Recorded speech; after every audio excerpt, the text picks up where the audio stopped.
All right. Hey, everyone listening in today. We are going deep on a thinker that is, well, let's just say he's sparked a lot of debate over the years, Oh yeah, that's one way to put it. maybe even infamous.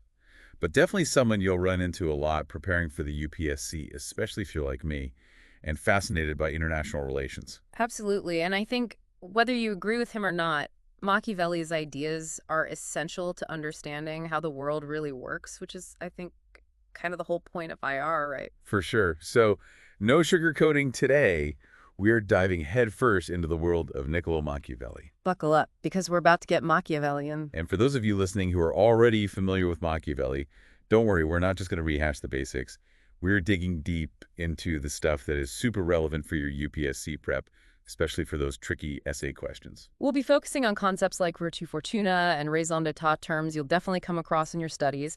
And, understanding them can give you a real edge in the exam. Okay, so let's start with maybe one of Machiavelli's most, mind-blowing ideas, the separation of politics and ethics, right? It's definitely a game changer, and it's something that a lot of people still struggle with today. I mean, we want to believe that politics should be about doing the right thing, but Machiavelli was like, hold on a second. Let's look at how politics actually plays out in the real world. Yeah, it's like he's saying, look, I'm not saying this is how it should be, but this is how it is, and if you want to understand it, you got to see it for what it is. Exactly. And, he was writing in a time of crazy political turmoil in Italy. I mean, Yeah. there were all these power struggles, shifting alliances, backstabbing. It was like a real life Game of Thrones. Oh, I can see the parallels there for sure. So Machiavelli realized to make sense of all this chaos you had, to analyze politics like its own game with its own rules. Yeah. It's not about morality, it's about power. And that was like a total break from how people thought about politics back then, right? Yeah. Oh, yeah. I mean, the dominant worldview was all about religious ideals and morality. The prince should be a good Christian ruler and all that. But Machiavelli comes along and says, nah, power operates on a different logic. It's almost like he was a realist before realism was even a thing. He totally was. And for you UPSC folks, this is crucial. I mean, think about those essay questions on ethics and foreign policy. Oh, yeah, like, should a nation prioritize its own interests, even if it means compromising on human rights? Those kinds of dilemmas. Exactly. Those are the tough questions Machiavelli forces us to grapple with, and honestly, there are no easy answers. But by understanding his framework, you can at least analyze the situation from different angles, make a stronger argument. So he's not giving us a rule book. It's more like a toolkit. I like that analogy. Yeah, it's a toolkit for understanding the complexities of power, and that's essential for anyone dealing with international relations, whether you're a diplomat, a policy analyst, or a UPSC aspirant. All right, so we've got politics and ethics separated now. Let's talk about these two concepts I always find super interesting, virtue and fortuna. Yes, the dynamic duo every UPSC aspirant needs to know. They always make me think of like this epic battle between a warrior and like a raging storm. I love that image, and it's actually pretty accurate. Machiavelli uses this awesome metaphor of fortuna as a woman, like a powerful, unpredictable force of nature.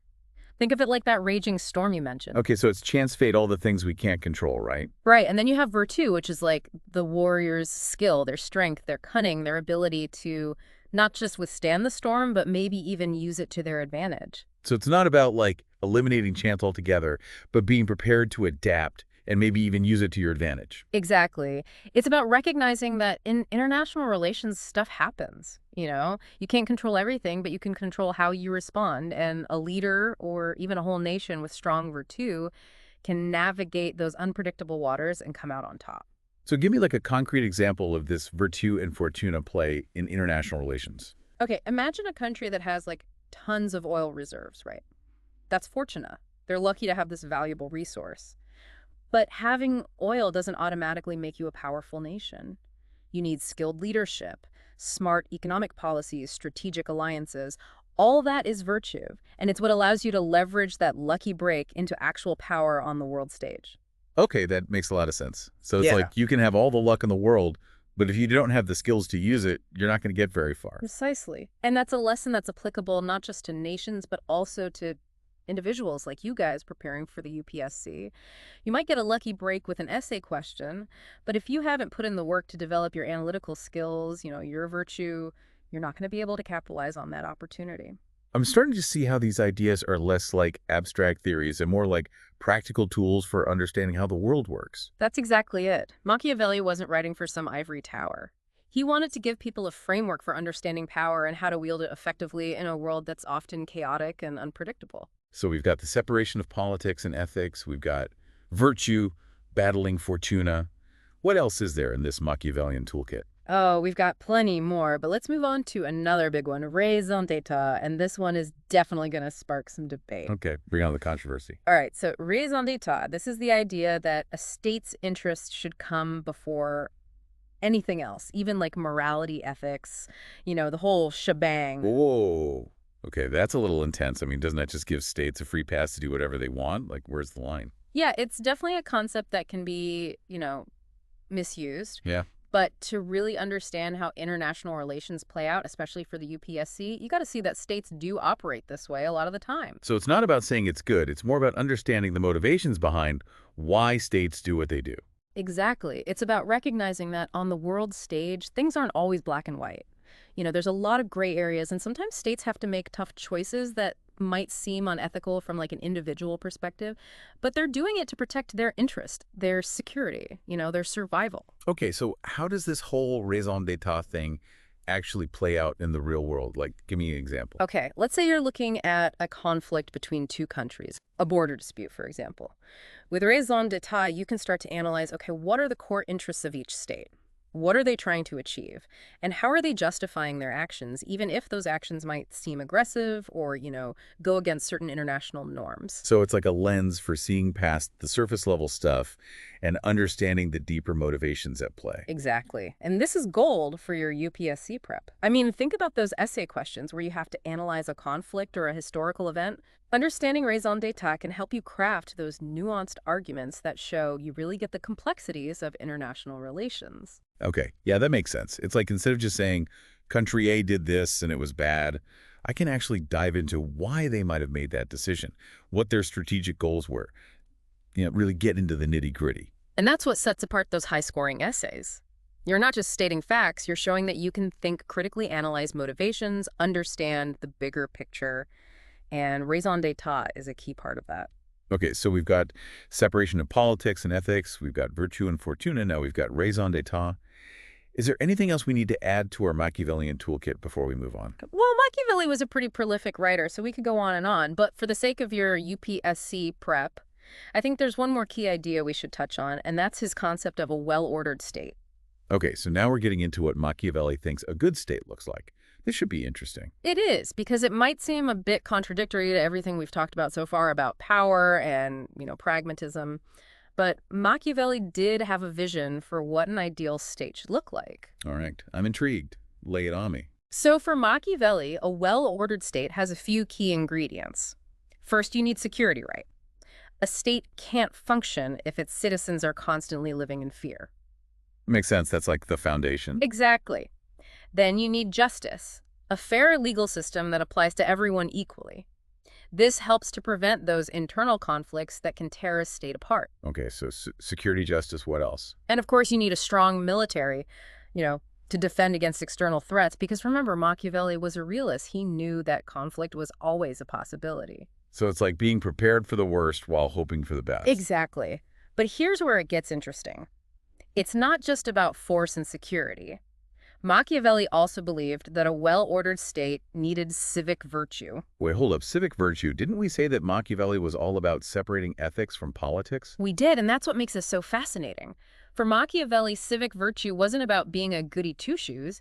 It was about citizens being willing to put the common good above their own self-interest. So it's like patriotism, a sense of shared responsibility for the well-being of the state.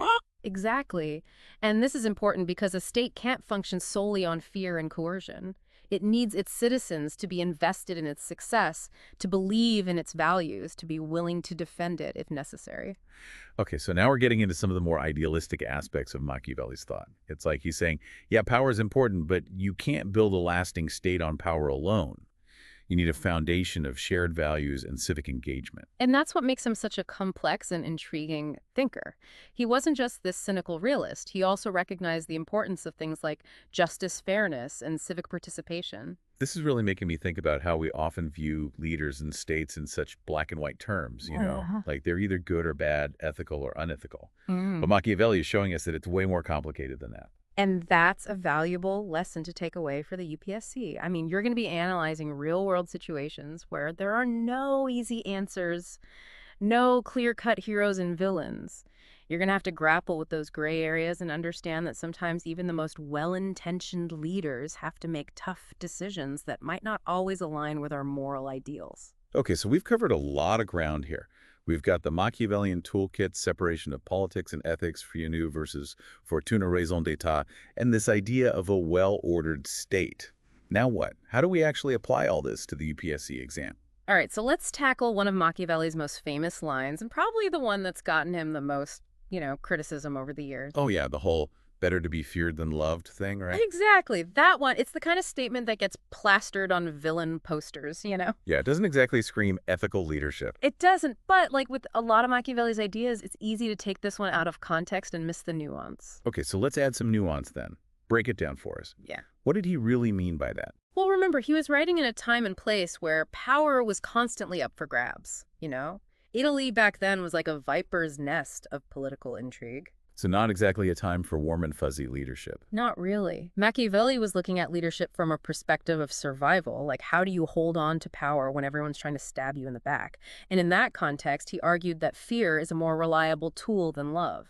Okay, so I can see how in that kind of cutthroat environment, fear might seem like the safer bet. But how does that square with everything else he said about, civic virtue and building a strong state? Well, he's not saying that a leader should be a tyrant. He's saying that in a perfect world, sure, it's great to be both loved and feared. But in the real world, that's not always possible. So like a trade-off. In a way. Yeah. Love is fickle. It can change quickly, especially in politics. But fear that's a bit more constant. People are less likely to challenge you if they think there will be consequences. I mean, yeah, that makes sense from a purely strategic point of view. Yeah. But it still feels a bit, morally iffy. It does. Mm. And Machiavelli knew that. But he wasn't trying to give people a guide to being morally perfect. He was trying to show them how power works, how to acquire it, and how to keep it. And sometimes that means making tough choices. So it's about understanding the tools of power, even the ones that might make us uncomfortable. Exactly. And again, this isn't about endorsing cruelty or tyranny. It's about understanding the complexities of leadership, especially on that international stage. When you're dealing with other states that might not share your values or your interests. This is really making me rethink how I view leaders and states.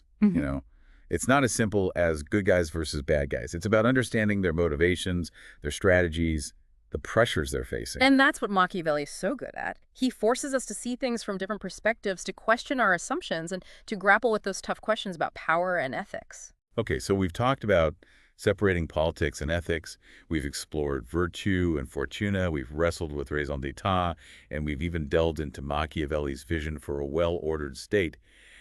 And through it all, I think one thing is clear: Machiavelli was a realist, like way before realism was a thing. He totally was. I mean, he laid the groundwork for so many of the ideas that shape how we understand international relations today. It's like he's giving us this secret decoder ring for deciphering the world of global politics. He is. And for you UPSC folks, that's invaluable. Think about how you can use these ideas to analyze current events, to craft those killer essays to understand the motivations of leaders and states. Yeah, it's like he's giving us a competitive edge. Exactly.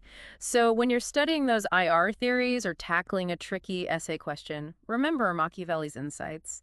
His work can help you see the world in a new light and maybe even predict what's coming next. Well, this has been an incredible journey. I have to say, I feel like I've learned a lot, not just about Machiavelli, but about how to think critically about the world. That's the goal. And remember, this is just the starting point. Keep exploring, keep asking questions, and keep challenging your assumptions. I will. And for those of you listening, we hope you found this deep dive as insightful as we have. If you did, hit that like button and subscribe to our channel for more deep dives on all things UPSC. We'll be covering everything from history to economics to current events, all tailored to help you ace that exam. Until then, keep those minds sharp, keep those ambitions high, and remember, the world of international relations is waiting for you.